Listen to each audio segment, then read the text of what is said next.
Welcome to third part of async await JavaScript tutorial.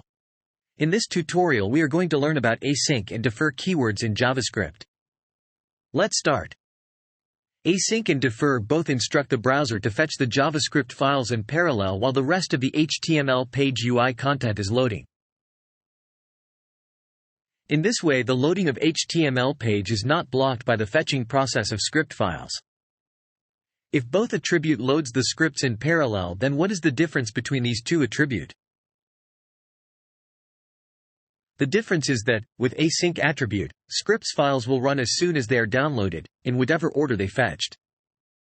Whereas the scripts with defer attribute will not run until the HTML page has fully finished the loading. They will run in the order they appear on the page one by one.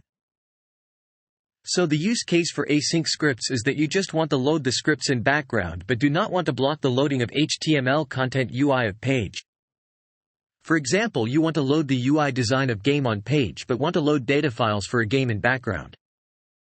Or you want to load some independent feature files in background that you needs to execute on some user action. So this was the use case for async attribute in HTML script tag. Now we will know about use of defer keyword. The use for defer attribute in scripts is that you want the script to load the script in parallel with HTML content, but you do not want to execute it until the page design has fully finished the loading of page contents and scripts.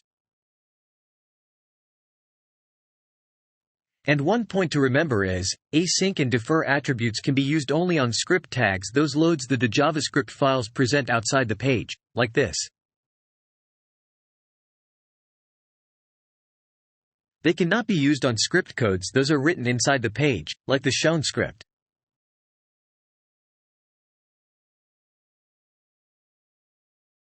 So that's all for today. Thank you. See you in next tutorial. Like this video if you find this tutorial helpful. And subscribe this channel for next upcoming JavaScript tutorials on important topics. See you in next video.